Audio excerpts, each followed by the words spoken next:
The 2025 NBA playoffs are here, but we're letting 2K25 decide what happens. We're simming the entire postseason starting from the real life matchups, and the results straight up shocking. Let's kick it off with the Pistons versus the Knicks. The young underdogs versus the playoff vets. Cade Cunningham came into the series locked in, averaging 24 points and 6 assists in the sim. Jaden Ivey added 18 a night with flashes of explosiveness. But New York, they weren't playing. Julius Randle dominated the paint, averaging 27 and 11. Jalen Brunson controlled the tempo, dropping 22 and 8 assists. RJ Barrett chipped in with a steady 19 per game, and the Knicks made a statement and wrapped it up in Game 5. Final result: the Knicks win the series 4-1. Next up, Bucks versus Pacers. Giannis and Dame versus Halliburton and Indy's fast-paced offense. Everyone expected a sweep, but 2K had other plans. Giannis was a beast, 30 and 13 on 60% shooting. Dame had a couple of 30-point games, but the Pacers, they were on fire. Halliburton averaged 23 and 10 running the show. Mathurin came off the bench and exploded with 20 per game, and Miles Turner anchored the defense against all odds. The Pacers pulled off the upset in 5 games, 4-1. Insane. Now this series felt like a war. The Timberwolves versus Lakers, Ant versus Bron, and it did not disappoint. Anthony Edwards went full superstar mode, averaging 29, hitting clutch shots every game. LeBron put up 26, 8, and 7, but in the end, the Wolves were deeper and younger. Minnesota took it in 6. Timberwolves win the series 4-2 and send the Lakers home very, very early. Two Western juggernauts collide. Kawhi, Harden versus the reigning champs, Jokic and Murray. This one a battle from start to finish. The Joker was surgical, 25 points, 11 rebounds, 9 assists per game. Jamal Murray added 21 a night with clutch shot making, but the Clippers looked locked in. Kawhi Leonard went off, averaging 28 while locking up defensively. James Harden played facilitator with 18 and 10 assists. The depth and defense were too much. Clippers take the series 4-2. The top-seeded Celtics faced the rising Magic, Paolo versus Tatum, experience versus hunger, but Boston wasn't about to slip. Tatum was elite, putting up 30 a game with ease. Jaylen Brown added 24 and 6 boards, and Drew Holiday locked down defensively. The Magic fought hard. Paulo Banchero showed flashes with 23 points per game, and Franz Wagner chipped in 18, but Boston's playoff experience overwhelmed them, so the Celtics advance 4-1. Donovan Mitchell was untouchable, putting up 32 points per game, attacking switches and closing every game in style. Darius Garland orchestrated the offense with 9 assists a night, and Evan Mobley anchored the defense with 2.5 blocks and elite paint control. The Heat, now without Jimmy Butler, leaned on Bam Adebayo, who gave them 22 and 10, but they had no answer on either end. The Cavs swept Miami with ease, 4-0. Total control. The veteran Warriors versus the young, hungry Rockets. Steph versus Jalen Green and Fred VanVleet. This was experience versus energy. Stephen Curry showed he still has it, averaging 28 and hitting dagger threes. Jimmy Butler added 19, and Draymond was everywhere on defense. Jalen Green showed flashes with 24 points per game, and Sengun had a breakout series, but they couldn't match the Warriors' poise. Warriors move on 4-1. Ja Morant returned to clash with Shai Gilgeous-Alexander, 2 explosive backcourts, but only one team came ready. SGA dominated with 31 and 6 per game. Chet Holmgren protected the paint and averaged 17 and 9.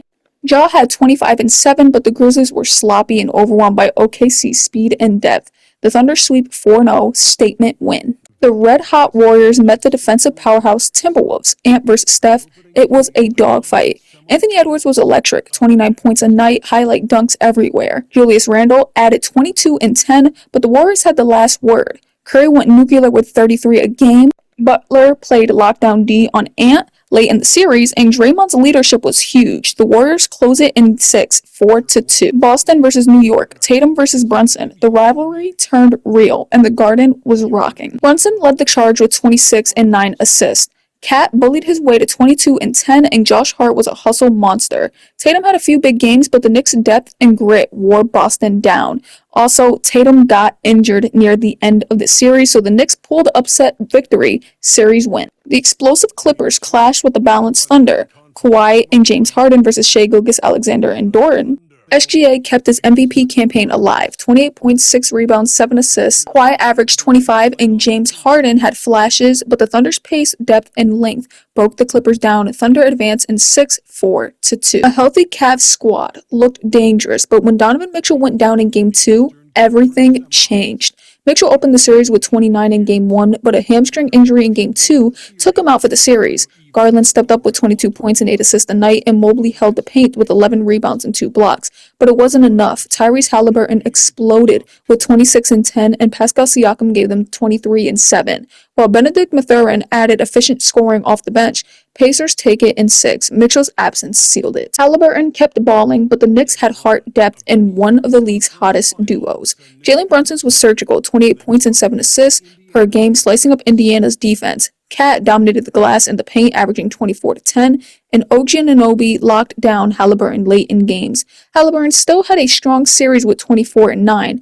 but the Knicks' physicality wore Indiana down. Knicks punched their ticket 4-2 in Hungary. SGA, Steph, Chet, Jimmy, the past met the future, and Game 7 gave us a classic. Shai Gilgeous-Alexander gave the Thunder everything, 30 points, 6 boards, 6 assists per game. Chet Holmgren held it down with 18 and 10, and Jalen Williams played huge and clutch moments, but the Warriors' experience came through. Steph dropped 34 in Game 7. Jimmy Butler added 26 in vintage defense, and Kuminga had a breakout game with 19 in key dunks. Warriors survive 4-3. So it's set. The New York Knicks versus the Golden State Warriors. Brunson versus Curry, Randall versus Jimmy, old school grit versus championship DNA. This is the finals. Just as shocked as you. I cannot believe that the Knicks ended up making it to the finals. I'm sure I already explained, but that Donovan Mitchell ended up getting injured, and then Tatum as well. So it was crazy how that went down. I believe the Knicks, I'm not sure if they were the ones that took out the Celtics, but someone took out the Celtics. And that was just crazy. I don't know if it was the Knicks or the Pacers. No, I believe the Pacers are the ones that took out the Cavs.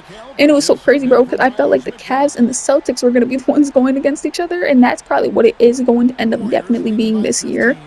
But it is insane that this game happened to get the two star players on the greatest teams injured, that now the Knicks are here going against Stephen Curry and the Warriors. Now, I think it's definitely a high potential that the Warriors could beat the Thunder in the finals. I mean, in the semifinals. I think it is definitely high potential, but I think it's high potential either way. I think the Thunder can definitely win, or the Warriors can definitely win. So I don't see the Warriors winning as like a shocker, or being able to come to the finals as a shocker necessarily.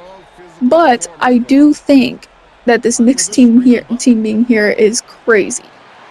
Oh my goodness, and Brunson has been eating us up, but hey, listen, Golden State are 3-2. It seems like they're about to win at home if they can win this championship. I mean, shoot, I would love for this to end up happening. I would love for my Warriors to be able to pick up and get another championship. That would definitely be goated. But will that happen? Bridges getting the ball into the hoop. He does. It's 85-100. It is possible for this Knicks team to come back. But hey, we're gonna end up simulating a little bit closer to the end to see, are my Golden State Warriors about to become champions? I simulated it a little bit too far in, but this is 36 minutes and we are 10 points above the New York Knicks, man, and my Warriors about to become champions. This is definitely what I would love to see this year. And I honestly think, though, based on circumstances, this is the only reason why is he shooting from there? I guess to have fun. But this is the only reason why this is the only way I feel like the Warriors could literally win. Like, I'm praying for the Warriors to win in real life, and I think, oh damn. And I think the potential is very, very high. But with having the Cavs, the Celtics, the Thunders, like, I don't know. It's going to be a tough thing for them. I do know that they have beaten these teams before in the regular season, but I just don't know. Is it going to be 4-game worthy? Like, will you be able to win 4 games without them figuring out how to stop whatever you're doing? That's where my thing is. And I know the Warriors are really good. And then on top of that, too, it's like somebody gets injured. It's going to be tough. Though I don't think it won't be that tough, because I think Butler can definitely run a team by himself without Curry. But what if it was Butler and Curry, or someone like Draymond? Draymond is the defensive background, like the backbone, you know? And I feel like if Draymond were to get injured, like it just will all around be tough. But I guess, you know, you could say that for any other team. Like, for instance, what happened in the game, Donovan Mitchell got injured, Tatum got injured, and it halted their victories. I feel like if they didn't get injured, they definitely would have ran past the Knicks and the Pacers. I mean, I'm personally still shocked that the Pacers ended up beating the Bucks in real life. That was crazy.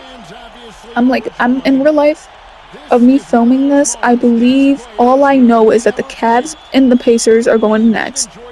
And then you got Thunder. Oh wait, no, Thunder the Thunder just came, but we don't know, right? We don't know who they're going to be facing out of the Nuggets or the Clippers. But hey, Jimmy Butler raising his championship up high. That is what I'm talking about, brother. I love Jimmy Butler, man. I'm so happy that they got him. I'm so stoked.